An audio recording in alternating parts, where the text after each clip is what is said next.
Olá, boa noite a todos. Sejam todos bem-vindos a mais uma live do nosso movimento Cuidar e Transformar. Hoje a gente vai contar com a presença do Maurício Barros e o tema da nossa live vai ser sobre valorização da vida. A gente está em setembro e lembrando que o ano passado, nessa época, foi quando tudo começou, né? Eu assisti uma palestra do Maurício falando sobre essa questão de valorização da vida e eu resolvi convidar ele para fazer uma live comigo. E daí a gente fez a nossa primeira live no dia 25 de setembro do ano passado e no final surgiu o nosso movimento Cuidar e Transformar. E estamos aí. Boa noite, Maurício. Boa noite. Estava Tá me ouvindo? lembrando o pessoal, estava lembrando o pessoal aqui que dia 25 vai dar um ano que a gente começou com esse movimento e estamos aqui batendo cartão, né? Todo mês, nesses Parabéns assuntos pela muito iniciativa. importantes. Obrigada. E hoje a gente vai estar falando sobre valorização da vida, né? Um tema muito importante. Setembro Amarelo, né? É um mês de prevenção ao suicídio e valorização da vida. E é um tema bem delicado, né? Mas também muito importante para a gente estar abordando.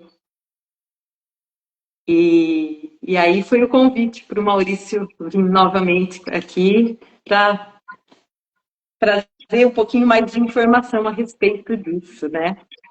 Gratidão por aceitar o convite. Eu que agradeço. Podemos? Podemos. Então vamos iniciar o bate-papo dessa noite, saudando a cada uma das pessoas que estão nos ouvindo e nos vendo, seja ao vivo, seja posteriormente. O tema tem uma relevância muito grande. Faço uma ressalva que no ano de 2025, o Setembro Amarelo está pouco celebrado por conta de uma quantidade tremenda de distrações que estão ocupando todas as notícias e meios de comunicação, deixando uma coisa que tem um nível de relevância extremo de lado para se abordar temas que também têm a sua relevância, mas não uma relevância capital como é o tema do Setembro Amarelo. Gostaria de iniciar contando uma historinha que eu utilizo como uma das melhores metáforas para abordar esse tema. É uma fábula verdadeira, isso realmente aconteceu. É a história de um advogado que, morando na capital, recebe a notícia do falecimento do seu pai, que, através de um telegrama, solicita que ele volte à sua cidade de origem.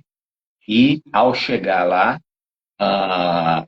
acompanha o velório e enterro do seu pai e recebe do responsável pelo cartório, no testamento, a informação que ele acabou recebendo de herança, tudo aquilo que o pai dele construiu a vida inteira como o patrimônio, fruto do seu suor, do seu trabalho, do seu amor à família. Esse advogado, filho único, inicialmente se sente emocionado, recebendo esse patrimônio, apesar do luto e da tristeza da perda do seu pai, e por necessidade se abriga nessa fazenda até se estabelecer e tomar pé da situação de tudo que ele tinha recebido, afinal, existia gratidão e respeito, e era justamente essa propriedade que acabou proporcionando o estudo, a formação e a vida desde muito cedo, quando ele sai da cidade e vai para a capital.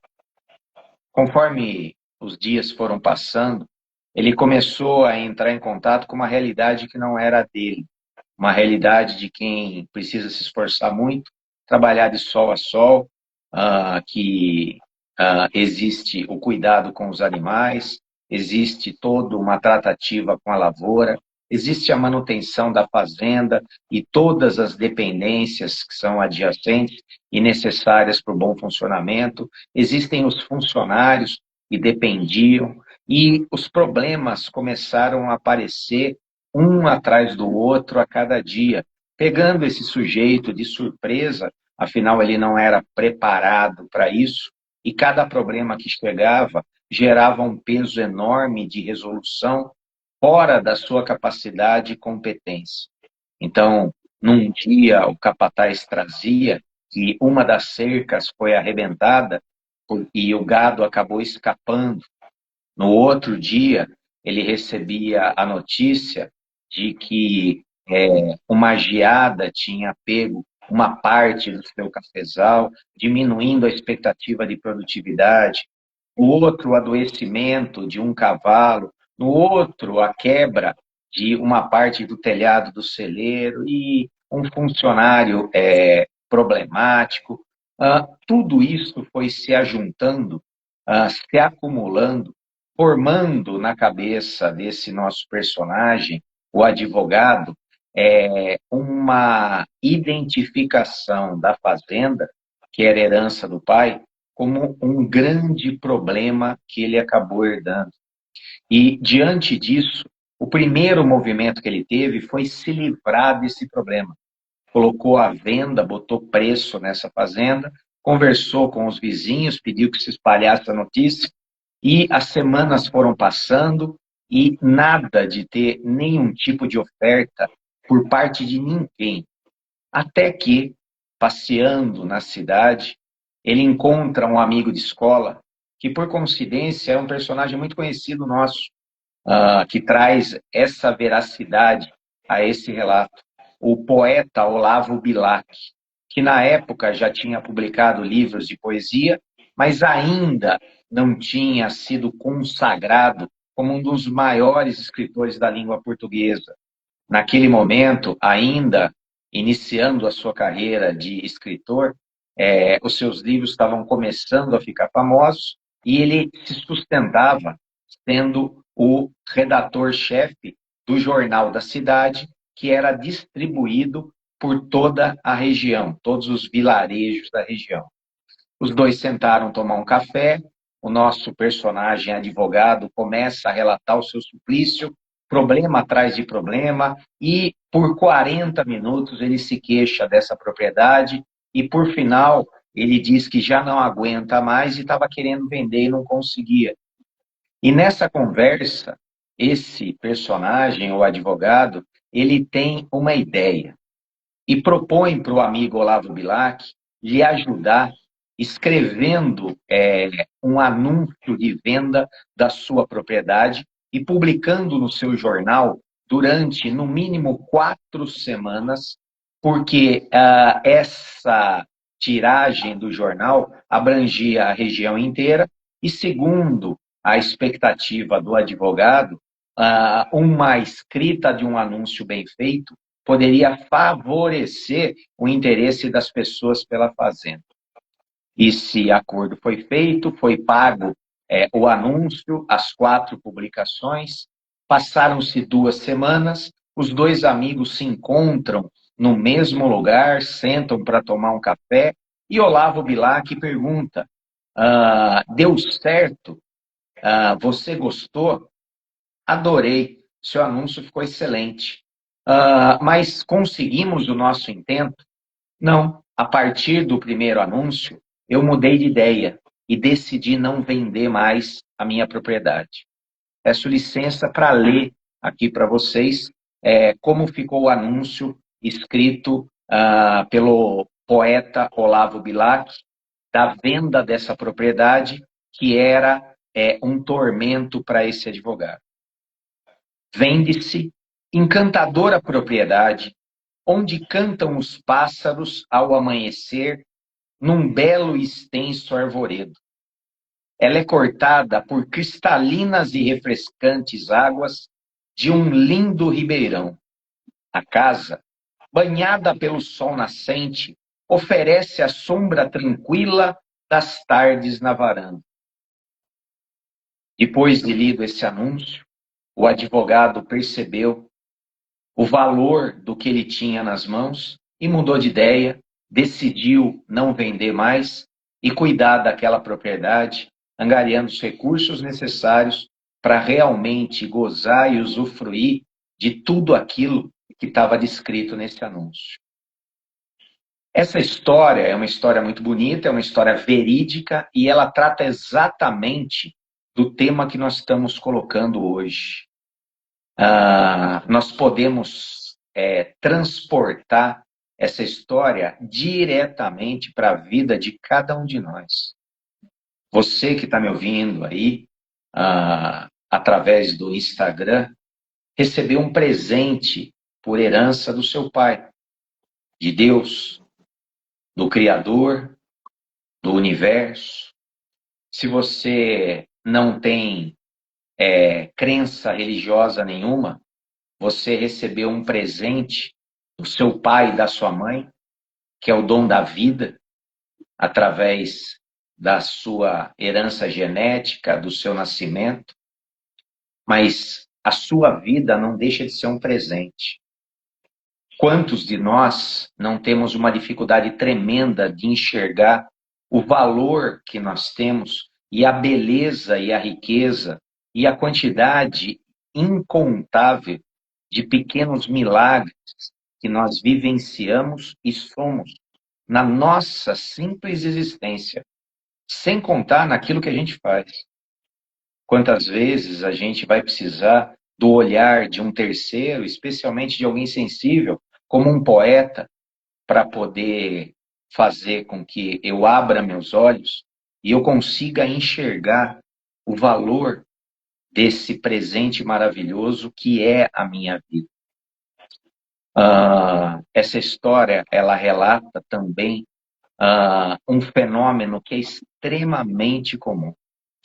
Somos inconscientemente programados nesse computador que carregamos, que é o nosso cérebro, com determinados aprendizados, com determinadas lições, com determinadas crenças.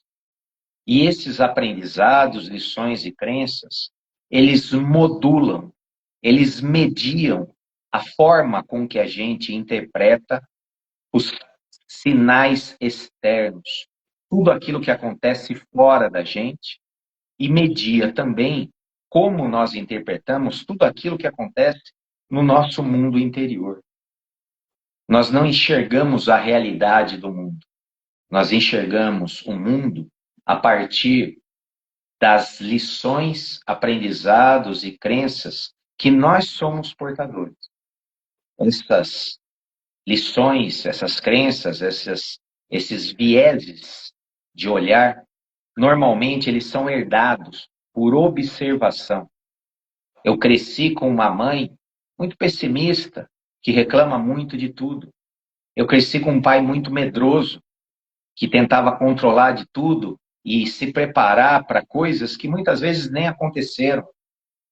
Eu cresci recebendo das pessoas que estavam à minha volta uma falta de proporcionalidade diante de qualquer problema, qualquer dificuldade, e eu já potencializo, eu aumento, eu supervalorizo. Eu cresci num ambiente de pouca fé, aonde eu acredito sempre que o pior vai acontecer, não o melhor, e aquilo que está dentro da proteção de Deus. Eu posso ter vivido problemas na minha vida que tenham deixado cicatrizes e marcas, me fazendo uma pessoa amarga, uma pessoa defendida, uma pessoa armada. Não importa se isso você aprendeu com terceiros ou você desenvolveu sozinho. São essas crenças que modulam aquilo que acontece na sua vida. E esse é o grande impeditivo da gente valorizar a vida. é a gente olhar aquilo que acontece por fora da gente, por dentro da gente, com um olhar viciado, com um olhar negativo. Para ilustrar essa minha fala, trago aqui um fato que aconteceu fresquinho, dessa semana, da terça-feira. Atendendo uma paciente, ela me conta que ela chega em casa às 7 da noite, porque ela tinha ficado até tarde no trabalho. E a hora que ela chegou, a primeira coisa que ela viu era uma pia lotada de louça. As duas filhas dela, segundo ela, moças, chegaram mais cedo da escola e cada uma foi para o seu quarto. E quando ela viu, estava cada uma deitada com o celular na mão. Quando ela vai para a sala, ela vê o marido deitado no sofá, assistindo um programa de esporte. E nessa hora, ela perde o controle e ela começa a gritar com todo mundo. Só eu que trabalho nessa casa. Vocês não reconhecem aquilo que eu faço, o meu sacrifício. A minha vida é uma pena a ser cumprida. Eu sou uma escrava aqui dentro. Ninguém faz nada para ajudar. E aí, com todo o respeito do mundo, quando uma mulher fica brava e ela briga, invariavelmente ela não briga por aquilo que está acontecendo. Ela começa a puxar aquelas coisas. Ontem você não tirou a areia do gato. Antes de ontem eu pedi para você tirar o lixo e fui eu que fui pôr.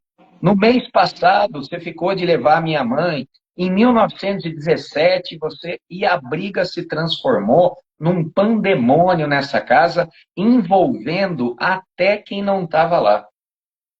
E na hora que ela terminou de contar e colocar para fora toda essa angústia, que tem a sua justiça, existe a sua verdade. Eu só tive espaço para falar uma coisa para ela. Você chegou em casa e de uma forma muito justa ficou chateada, porque ninguém ali se propôs a lavar a louça. E isso te deixou com muita raiva. Mas quantas pessoas não têm uma pia cheia de louça para lavar porque não tem comida em casa?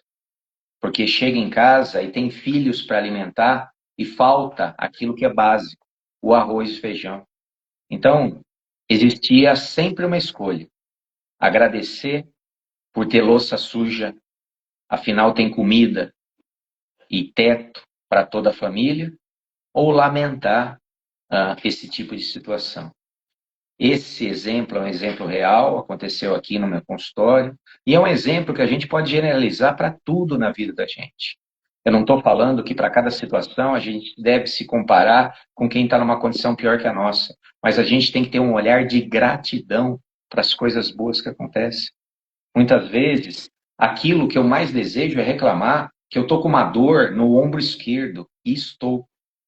Só que em vez disso, eu prefiro agradecer que todo o resto do meu corpo não está doendo em absolutamente nada. E essa dor não é limitadora de eu fazer aquilo que eu preciso, que é o meu trabalho, para trazer o dinheiro para poder pagar as contas da minha casa. É sempre uma escolha de cada um de nós. Olhar uma situação pelo viés negativo e pelo viés positivo. No caso do advogado da fazenda, ele enxergou o presente, a herança, como algo negativo e quis se livrar, se ver livre daquilo. Mas depois ele enxergou a bênção que ele estava recebendo e com gratidão abraçou e foi usufruir. Essa moça, depois de ter sido chamado a atenção, reformulou a sua crença e se propôs a prestar um pouco mais atenção e não supervalorizar problemas pequenininhos que naturalmente são coisas do nosso cotidiano. A vida que vale a pena ser vivida, uma vida valorizada, é uma vida que consegue diagnosticar crenças negativas, valorização daquilo que é pequeno, exageros, mas acima de tudo injustiça. Não é incomum eu atender uma pessoa que, diante de um problema, fala que a vida dele é uma porcaria. Mas é um problema diante de 100 coisas positivas que estão acontecendo. O seu cérebro ele produz de 50 a 70 mil pensamentos por dia. A maior parte deles são pensamentos automáticos para você atuar nas coisas que você já está habituado a fazer. Mas existe uma parte significativa que diz respeito a escolhas que você faz diante de situações que se apresentam. Diante dessas escolhas, você pode potencializar o negativo através do medo, reclamar, se queixar, se tornar uma pessoa extremamente chata, pesada, amarga, difícil de lidar. Uma pessoa que, além de se prejudicar, acaba afastando quem está perto, porque ninguém suporta quem só sabe se queixar e reclamar e não tem olhos para enxergar aquilo que tem de bom. A valorização da vida diz respeito a um princípio de, pelo menos, justiça. Se eu tenho uma coisa para reclamar, que eu também tenha um senso de justiça para agradecer pelas outras 99 coisas boas que acontecem na minha vida. E quem sabe, se eu reconhecer e agradecer mais, essa única coisa ruim, ela não diminui de importância e de valor, e às vezes pode até passar despercebido. Quantas pessoas que, da mesma forma que o advogado, diante de algo que ele considerou um problema, quis se livrar, hoje tem pessoas que vivenciam um determinado tipo de problema, seja uma perda amorosa, uma perda financeira, um diagnóstico, uma doença, uma perda romântica, a perda do ente querido, até uma dor física, emocional, psicológica. E da mesma forma que o advogado queria se livrar da fazenda, tem pessoas que, de uma forma limitada, querem se livrar da própria vida. E aí a gente entra naquele ditado popular: essa pessoa está jogando fora a água da banheira junto com o bebê. Eu não quero me livrar da minha vida. Eu quero me livrar de um problema. E a gente não se livra de nada pela fuga. A gente se livra das coisas por enfrentamento. E se por um acaso alguma coisa na minha vida não está correta, seja uma perda financeira, romântica, uma perda material, uma perda de saúde, uma perda de um ente querido, existe sempre um aprendizado, existe sempre um remédio, existe sempre um alento, um acolhimento que venha aliviar essa dor, que na verdade não passa de algo temporário. Olha que interessante isso. Você viveu 10, 20, 30, 50 anos sem ter esse problema. Depois de você superar, você vai viver mais 10, 20, 30, 40, 50 anos. Entender a temporalidade das dificuldades faz com que elas retomem a proporção também. Além disso, o que nós entendemos? Nós nunca estamos sozinhos, a não ser que o nosso orgulho nos isole. Por maior que seja a sua dor, existe sempre alguém do seu lado ou acima de você para poder lhe estender a mão, lhe oferecer amor, acender uma luz para que você possa enxergar melhor por onde você está seguindo e você sair dessa situação mais forte, mais evoluído, mais resiliente. A gente vem aqui falar da natureza da vida. Problemas existem. Fugir não é solução. Solução é diagnosticar e buscar uma forma de superar. E sempre existe. E a gente nunca está sozinho para isso. Essa era a introdução que eu tinha. Em relação a isso que você falou, Maurício, quando a gente foca na dor, seja ela qual for, ela vai aumentando. Correto? Exatamente. Como eu não focar na minha dor? A dor, ela trabalha uma área cerebral instintiva. A dor, ela provoca um movimento involuntário e muitas vezes até inconsciente de evitamento. Quando eu estou com dor, o meu cérebro tem um mecanismo que busca o alívio ou a extirpação imediata dessa dor. Mas se eu tiver a compreensão que eu mesmo atraí essa dor por consequência de escolhas passadas, que eu tenho uma dose de responsabilidade em tudo aquilo que eu vivo, que hoje eu estou colhendo aquilo que eu plantei, eu posso, a partir dessa reflexão, ter um enfrentamento de não evitação, mas de conscientização, absorção e entendimento da finalidade dessa dor e a busca, aí sim, pelo alívio ou extirpação e cura e retomada ao caminho do reequilíbrio. A situação é muito fácil. Você que está me ouvindo é filho de Deus. Nasceu para ter uma vida feliz, saudável e abundante. E se por algum motivo, que você saiba ou não saiba, você se extraviou desse caminho da saúde, felicidade e abundância, a dor, ela é simplesmente um sinal de alerta de que você está perdido do teu verdadeiro propósito. E se você entendê-la como um sinal de alerta, você vai buscar a diminuição e extirpação dessa dor, não só para se ver livre de algo que te incomoda, mas para retomar e reencontrar o caminho, a tua natureza espiritual, que é a natureza de saúde, felicidade e abundância. Esse entendimento, ele traz um alento muito grande para o nosso coração.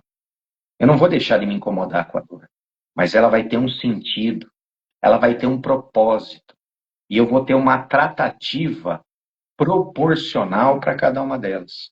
Eu não sou hipócrita. Quando eu sinto dor, eu tomo um remédio para aliviar essa dor, mas eu não deixo de procurar, através de uma boa avaliação, qual é o diagnóstico, qual é a causa dessa dor, para que eu, tratando a causa, ela desapareça como efeito.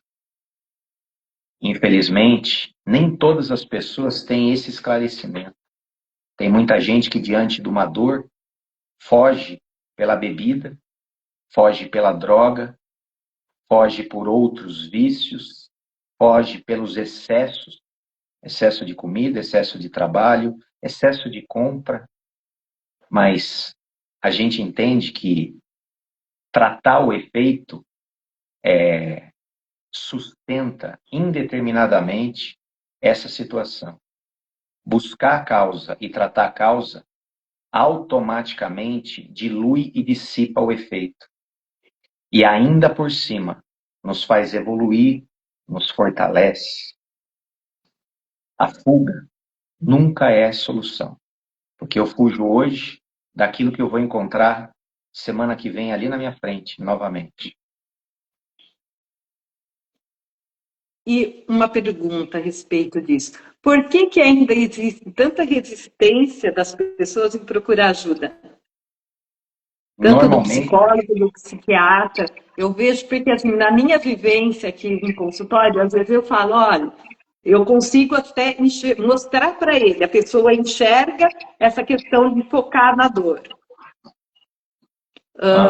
Mas não, ela fala, tá bom, Luciane, eu já entendi que eu estou focando, mas não consegue tirar o foco dali, não consegue ver as outras coisas boas. E daí você fala, então, ó, eu acho que seria muito interessante você encontrar um psicólogo. E ainda eu vejo essa resistência. A busca por um profissional, ela auxilia caso você for fazer um diagnóstico de quais são os aprendizados, as crenças que sustentam você enxergando uma situação, potencializar ela, fazê-la crescer no seu lado negativo, mergulhar nessa dor e vivenciar a queixa, a reclamação e a vitimização. Se você não conseguir sozinho, Existem os profissionais da saúde mental para te ajudar. Existem psicólogos, sim, mas também existem figuras religiosas que são competentes e capacitadas para poder te auxiliar nisso. Você pode procurar o teu pastor, você pode procurar um padre, você pode procurar um líder religioso de acordo com a sua denominação, e essa pessoa portadora de uma sabedoria pode lhe ajudar, da mesma forma que Olavo Bilac, com os olhos de poeta, fez o sujeito enxergar a maravilha que ele tinha na sua herança. Um profissional, uma outra pessoa pode te ajudar não só a ver a beleza e as coisas positivas na sua vida, mas ajudar você a entender por que você tem essa tendência de aumentar e de se fixar naquilo que é negativo. Normalmente, percebendo essas programações, existem ferramentas para substituir. E eu posso dizer que a ferramenta mais eficaz de todas é a gratidão. Se eu exercitar, independente de religião ou de religiosidade, até um ateu, se esse sujeito, todos os dias, quando acordar, agradecer o dom da vida, porque muita gente foi dormir ontem e não acordou hoje, agradecer a saúde, agradecer que tem a água no chuveiro, e o chuveiro estava quente porque a conta de luz estava paga, agradecer que tinha comida para ele tomar café, que a família dele estava ali com saúde, tinha um abrigo, que ele tinha um trabalho, afinal tem mais de 20 milhões de brasileiros sem emprego. Então, essa pessoa vai ter uma tendência, a partir dessa gratidão, se por um acaso algo que acontecer fora da sua expectativa, essa pessoa vai relativizar. Nossa, eu agradeci por 80 coisas, uma coisa só que aconteceu errada, não merece eu sofrer por isso. Só que cada um é um. Algumas pessoas têm baixa tolerância à frustração, são pessoas que não amadureceram emocionalmente e elas se ressentem quando alguma coisa não acontece de acordo com aquilo que elas esperavam. E aí, tal qual uma criança de 3 a 5 anos, elas choram, gritam e fazem uma birra danada. Por outro lado, existem outras pessoas que são maduras, mas elas têm aquilo que a gente chama de ganho secundário. Por que um senhor idoso, uma senhora idosa, reclama tanto? Porque por falta de ter aprendido a se amar, ela precisa sentir dó dela mesma, porque dó não deixa de ser uma forma de carinho. Um carinho torto, um carinho humilhante, mas é um tipo de carinho. E quem sabe, tendo dó de mim, me fazendo de coitada, outras pessoas que estão perto também não podem sentir um pouco de dó de mim. São 2 motivos. Eu poderia citar 10 motivos. Essa pessoa pode, através do estudo, do autoconhecimento, encontrar suas razões. Essa pessoa pode procurar um profissional. Mas por que uma pessoa não vai procurar um profissional ou uma pessoa, um líder religioso? Por ignorância, por preconceito, mas principalmente por orgulho. O orgulho impede eu sair da onde eu estou e admitir que eu preciso de ajuda. E aí, para quem alimenta o orgulho, a dor é um preço pequeno a ser pago. Escolhas. A gente colhe aquilo que a gente planta. Nisso que você falou, então, o estilo de vida está diretamente relacionado à saúde mental. Totalmente relacionado. Quanto mais eu cultivar hábitos que me distanciam da minha saúde e da essência da minha alma, de um sentido de propósito, do altruísmo, quanto mais eu for egoísta, quanto mais eu for orgulhoso, mais eu vou mergulhando dentro da minha sombra, mais dificuldade eu vou ter de enxergar a beleza do mundo, a luz do mundo, as pessoas que estão à minha volta, e não me abrindo para o outro, eu também não permito que o outro chegue até mim, me condenando a uma infelicidade e o círculo vicioso da vitimização, do coitadismo, da queixa e da reclamação. Por falta do que fazer, do que pensar, de um sentido, de propósito, eu sento, olho para a parede e fico me queixando de tudo. De tudo. Até daquilo que não tem motivo. Escolhas.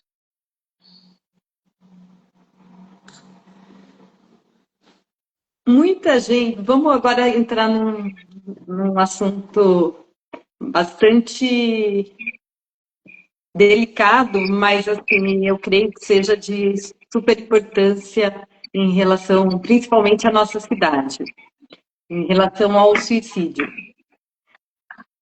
O mês passado, na Câmara Municipal, teve uma palestra e eles falaram que das 10 cidades com maior índice de suicídio, tem pelo menos 3 cidades da nossa região. Seria Águas de Lindóia, Amparo e Pedreira. Exatamente nessa ordem que eles falaram da questão.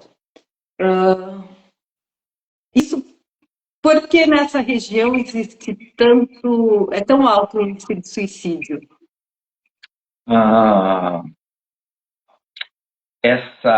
Esses indicadores eles variam muito de ano para ano, tá certo? Quando a gente começou a trabalhar com saúde mental, nós começamos a nos aproximar desses indicadores. Meu primeiro estudo, inclusive, que foi apresentado como um trabalho num congresso, foi um levantamento pelo Departamento de Segurança Pública Estadual, onde em 2010 a taxa de suicídio da cidade de Amparo era de 12,2 a cada 100 mil habitantes, sendo que a média do estado de São Paulo era 6,5. Nós tínhamos o dobro. E eu me propus a fazer uma pesquisa, e naquela época, em 2010, e nos anos anteriores, a prevalência eram de homens acima de 50 anos, que já estavam aposentados, tinham perdido o vínculo familiar, um sentido de propósito, estavam entregues ao alcoolismo e vários moradores de rua que punham fim à vida por enforcamento. A coleta de informações ela é muito difícil, porque é um dado que não costuma e não deve ser divulgado sobre o risco de incentivo. Tem o dado aqui de 2020, 12,9 a cada 100 mil habitantes. São Paulo, capital, 6,6 a cada 100 mil habitantes. Ribeirão Preto, 7,1 a cada 100 mil habitantes. Campinas, 6,3 a cada 100 mil habitantes. A gente sabe que esse número diminuiu um ano, aumentou outro, mas nós temos historicamente, não existe uma resposta definitiva para isso. O que existe é a mudança de perfil. Dentro do perfil, aquele perfil antigo já não existe mais, hoje são jovens, em prevalência inferiores a 40 anos, a frequência de casos femininos hoje está equiparado ao de masculinos, a comorbidade com dependência química ou outras doenças psiquiátricas incapacitantes também é grande. Então, de acordo com essas informações, o que a gente tem que trabalhar?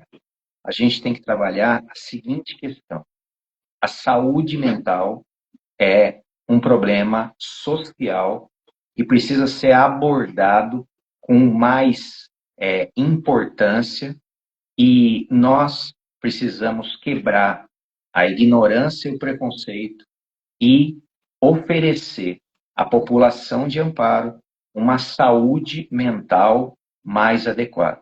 E nós temos. Se você tiver, você ou algum conhecido, qualquer tipo de problema, você vai ser atendido num PSF, num posto de saúde da família. Lá, um médico clínico vai fazer uma avaliação do grau de gravidade do seu problema de saúde mental e ele pode lhe prescrever e fazer um acompanhamento como médico clínico. Se ele determinar que existe uma gravidade acima da competência dele, ele vai encaminhar você para um órgão aqui da cidade chamado CAPS, Centro de Atenção Psicossocial. Nesse CAPS existe um psiquiatra e existe uma equipe multidisciplinar que vai fazer uma consulta especializada e a farmácia da prefeitura oferece medicação gratuita e acompanhamento psiquiátrico gratuito. Caso exista uma emergência psiquiátrica, ou seja, um surto nervoso, um surto de delírio, um surto psicótico, ou uma ideação ou planejamento suicida, isso é considerado emergência psiquiátrica e deve ser encaminhado imediatamente a os prontos-socorros da cidade, seja o da Santa Casa, da Beneficência Portuguesa, o PA da Unimed, qualquer órgão de saúde, por lei, é obrigado a atender imediatamente o caso de emergência psiquiátrica. Tentativa de suicídio ou ideação suicida ou planejamento suicida, surto nervoso, surto psicótico, tudo isso é classificado. Essa intervenção imediata, ela tem como intenção tirar a pessoa do estado de surto. E depois ela vai passar por uma consulta em acompanhamento psiquiátrico. Caso seja necessário uma internação, isso também é providenciado de forma gratuita através de um programa que se chama CROSS, que é o centro, que é um programa que faz a central reguladora de vagas e vai procurar um lugar, caso seja necessária, para salvar a vida dessa pessoa. Se você tem convênio, através do convênio, você pode solicitar uma consulta de emergência com um médico clínico, ou médico psiquiatra, ou pronto atendimento, ou nos hospitais. Se você for particular, quiser pagar, desembolsar dinheiro para isso, da mesma forma, psiquiatras, clínicos que vão fazer o atendimento. Ou seja, não existe uma desculpa para alguém em estado de crise de saúde mental não ser atendido imediatamente. E uma grande parte das ocorrências de autoagressividade, heteroagressividade, que ocorrem em situações com gravidade, é por negligência e falta de socorro imediato. Então, o meu supervisor, saudoso doutor Calil, ele me ensinou uma coisa que eu faço questão de repetir. Peque pelo excesso, não pela falta. Porque muitas vezes pode ser tarde demais para você ajudar uma pessoa.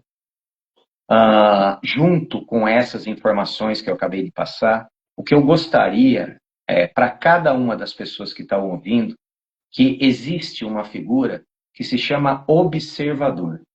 Eu não sou doente, mas eu estou perto de alguém doente.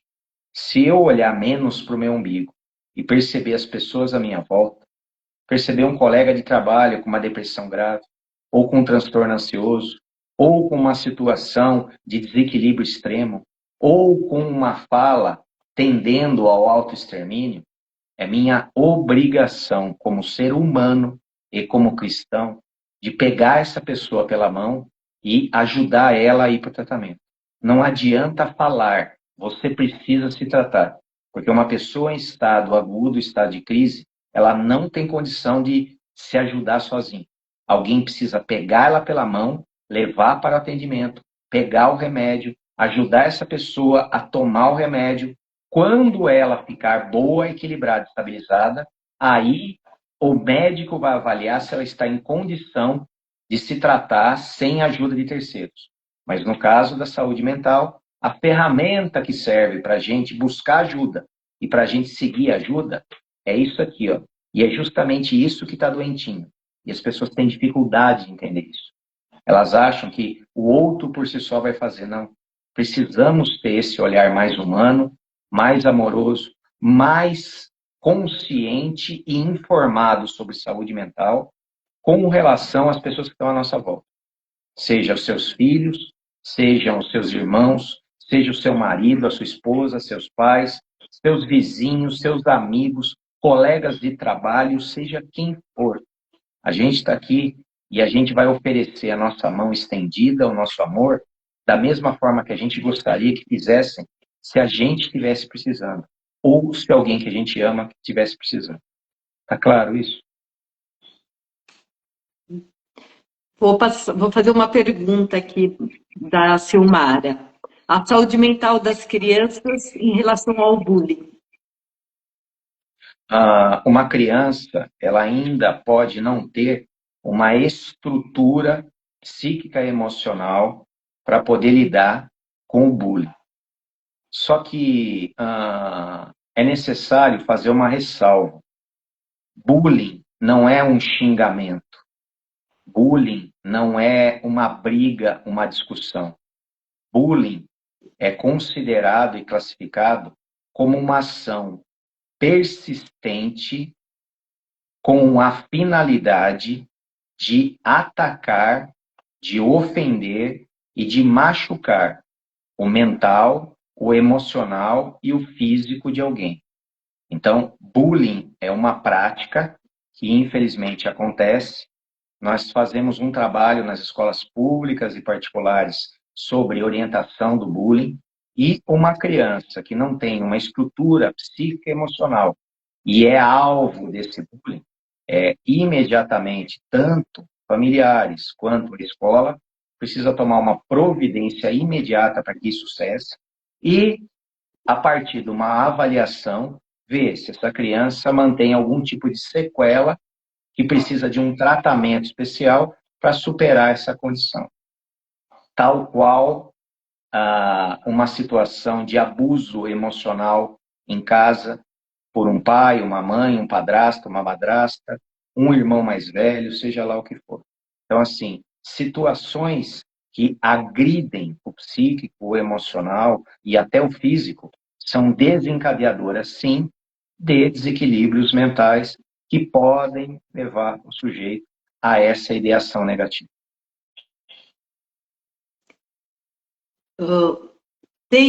Agora eu vou falar a respeito de uma formação que eu estou fazendo de PNL, e lá tem um pressuposto que fala que todo comportamento tem uma intenção positiva. E quando que o professor estava falando a respeito disso, ele disse uma coisa que me marcou muito. Ele falou que o suicídio é uma resolução definitiva para um problema temporário. Queria trazer essa reflexão aqui. Do ponto de vista psicológico, como é que você enxerga essa informação? A primeira coisa que a gente precisa estabelecer é que existe dentro de cada um de nós um instinto de autopreservação, que ele é maior do que qualquer coisa. Se você, que está sentadinho me assistindo, olhar para o lado e ver uma barata, é capaz de você sair correndo. Se você vê uma aranha, que aí sim pode lhe causar um risco de dor, você sai correndo. Se você vê uma cobra que pode lhe levar à morte, você voa daí. Se você pegar um garfo e tentar espetar no braço, você não consegue, porque existe um mecanismo de autoproteção. Então imagina o nível de desequilíbrio e de dor que uma pessoa que se propõe a acabar com a própria vida está. O quanto que essa pessoa está desequilibrada. Ela está desequilibrada a ponto de superar um instinto natural de preservação. Então, nós devemos tratar da saúde mental, buscar o equilíbrio mental, buscar a saúde integral, não só mental, de forma global, porque a saúde global ela interfere na saúde mental, interfere na sensação e na percepção de felicidade. Nós devemos trabalhar a valorização da vida, nós devemos trabalhar a fé. Uma pessoa com religiosidade, ela tem raízes, e não é qualquer ventinho que vai quebrar e derrubar essa árvore. Eu defendo que você que está me ouvindo e tem crianças, coloque as suas crianças numa formação religiosa, não importa qual. Não importa se você segue ou não. uma criança que vai para um catecismo, fazer a primeira comunhão, depois a crisma, uma criança que vai para a escola dominical, numa igreja evangélica, uma criança que vai para a evangelização infantil, num centro espírita, num centro de umbanda, é uma criança que está desenvolvendo uma noção de valorização da vida, de valores morais, de gratidão a Deus. E aí, esses valores fortalecem essa criança que, diante de uma dificuldade, ela vai buscar na fé esse apoio, não a fuga através do autoextermínio. É só a fé? Não. Uma família também estruturada, essa criança tem a sensação de que tem adultos olhando por mim. A minha mãe olha para mim e ela me pergunta quando eu estou triste, por que eu estou triste? O meu pai fala que posso ficar tranquilo, ele vai me proteger de qualquer pessoa e qualquer mal que aconteça. Isso traduz em segurança e é o principal antídoto ou vacina para qualquer pensamento de fuga, qualquer pensamento negativo, qualquer ideação negativa. E assim nós vamos estruturando um sujeito, de pequeno para adolescente, para jovem, para adulto, aonde esse sujeito entende que a vida é maravilhosa, é um presente dado por Deus, é a herança do nosso Pai por amor. E que, naturalmente, na nossa vida, tem milhões de bênçãos, mas tem um ou outro probleminha. E depende da forma como eu enxergo, esse pequeno probleminha pode ficar algo que está supostamente além da minha condição de resolver, mas não está. Ninguém recebe uma cruz mais pesada que pode carregar. E ninguém está sozinho para carregar nada. Já se tratando em adoecimento mental, essa ferramenta que é o cérebro, ela tira da pessoa essa capacidade de escolha, de julgamento, de avaliação. Aí é a importância de não ter ignorância e preconceito, de não ter orgulho, de se permitir ser levado ou levar alguém para o tratamento médico. E hoje, 2025, nós temos medicações de altíssima tecnologia que não causam efeitos colaterais e são capazes de tirar a pessoa de crise no máximo em 15 dias e gerar um alívio imediato. Um sujeito que está numa crise de pânico, tendo a certeza de que vai morrer, quando ele cai na Santa Casa e recebe a medicação adequada, em 20 minutos a angústia dele é aliviada. Então, se nós temos a ciência, se nós temos a farmacologia, a medicação, se nós temos a especialização médica, a gente tem que afastar o preconceito, a ignorância e o orgulho, buscar ajuda, consertar a cabeça, e com a cabeça consertada, aí começar a pensar melhor, enxergar melhor e viver melhor esse presente que é a vida, que todos nós merecemos. Eu repito, você não nasceu para sofrer, nasceu para ter uma vida feliz, saudável e abundante. Se você não está conseguindo, seja humilde e peça ajuda. A gente ouve muito o pessoal falar que quem muito fala não faz.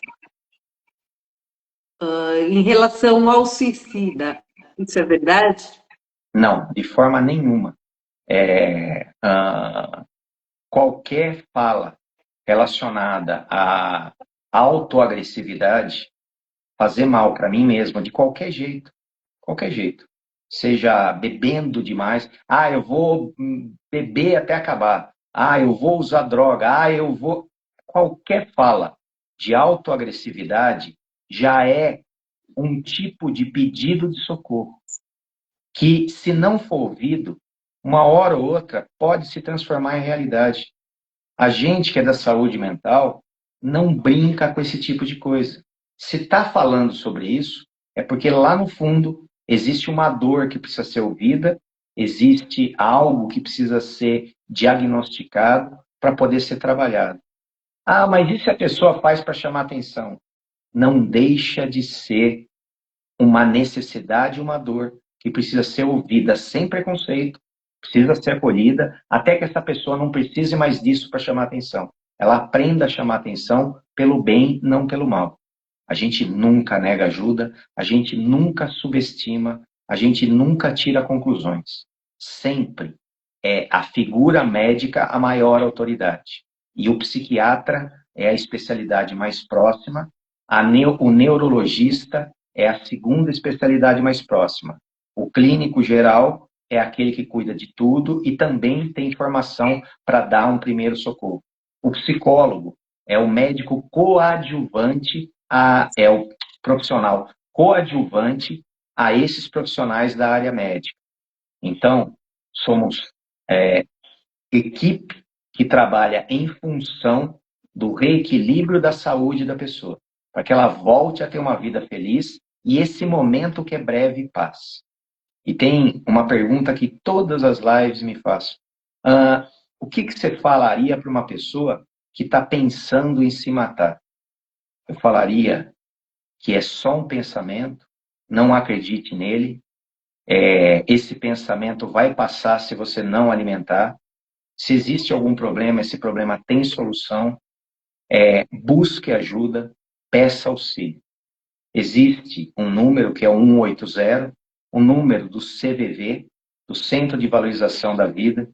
Existe o 190, que é o número da Segurança Pública, que pode ajudar você.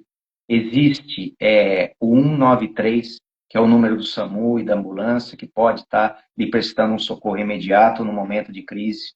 Existem múltiplos apoios para uma situação de crise. Nada justifica a entrega.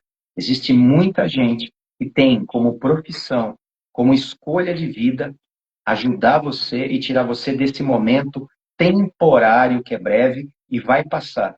Porque você não nasceu para isso. Nasceu para ter uma vida feliz, saudável e abundante. Só que muitas vezes a gente precisa de ajuda de alguém, especialmente de alguém que entenda do assunto, um médico, alguém que é formado, um psiquiatra, um neurologista. Eu tive um amigo que ele não dava sinais de... Ele tinha até a depressão de vez em quando e tal, mas ele nunca deu sinal, a gente nunca percebeu sinal nenhum que ele pudesse se suicidar. E um belo dia ele deixou uma carta se despedindo e deixou as contas tudo paga, o dinheiro ali e tal, e falou que iria para um lugar melhor. Aí passaram-se, acho que 4, 5 dias, aí acabaram localizando ele em Monte Alegre, ele tinha se suicidado. Tem pessoas que não dão sinais claros. Como que eu posso identificar um possível suicida se ele não dá o sinal? Comportamentos melancólicos de longo prazo, ausência de motivação, vida empobrecida. Todo mundo que está aqui sabe, quem está do lado, se é uma pessoa que consegue viver a vida, ser feliz, ser grato, manifestar, ou se essa pessoa, de alguma forma, ela está se arrastando pela vida. Então, a gente vai procurar se esforçar e prestar atenção. E quanto a um lugar melhor, eu gostaria de abrir um precedente aqui e evocar a minha formação em teologia.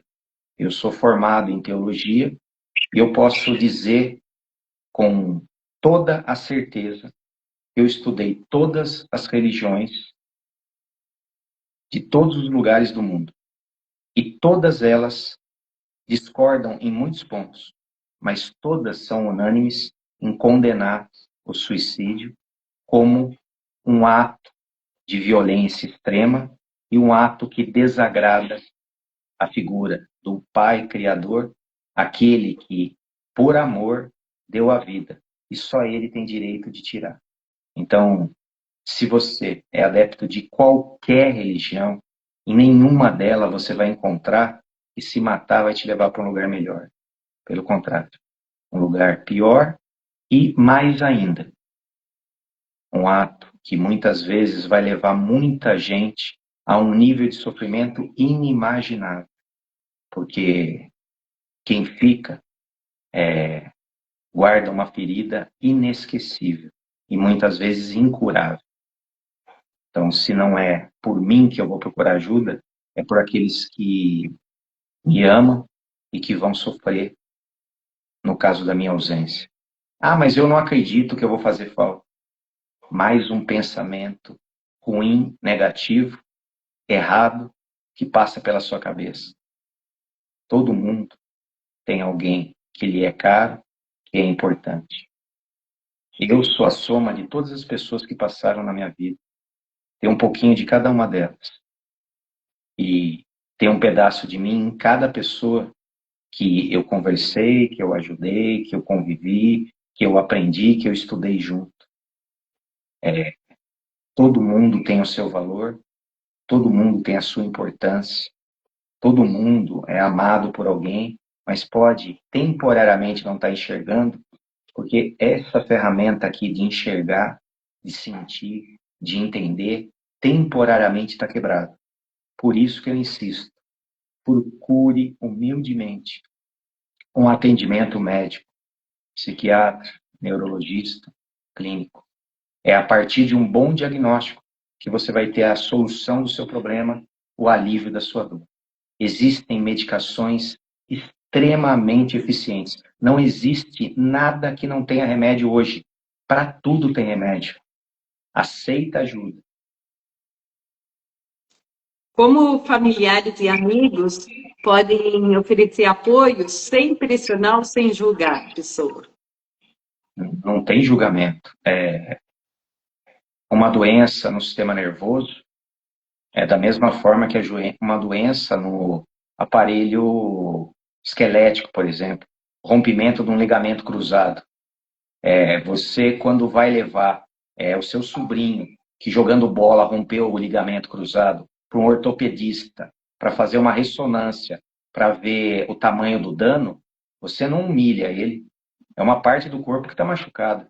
Se a minha cabeça está machucada por uma depressão, por uma ansiedade, por uma síndrome do pânico, seja lá por que questão seja, é uma parte do corpo como qualquer outra. E tem um médico especialista como qualquer outra. E tem remédio como qualquer outro. E tem fisioterapia, que é o psicólogo, como qualquer outra parte. Então, não existe isso. Preconceito, ignorância. Está doendo? Procura o médico. Tem remédio para isso. Que iniciativas simples a comunidade poderia adotar para ajudar a reduzir o índice de suicídio?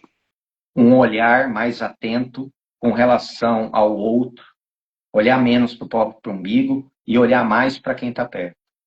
Quanto maior a observação, quanto melhor é esse olhar de percepção, quanto maior for a nossa escuta da dor do outro, maior é a possibilidade de identificar a necessidade de uma ajuda médica e um tratamento, para que essa pessoa rapidamente fique boa do seu sistema nervoso, do seu adoecimento mental e não venha a incidir nessa atitude extrema, que é uma atitude de autoadoecimento, só, que pode ser tratado.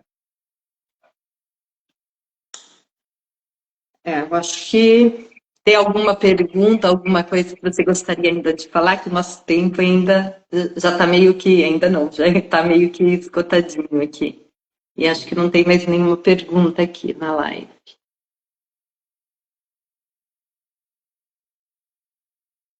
Você é um filho de Deus, criado à imagem e semelhança de Deus.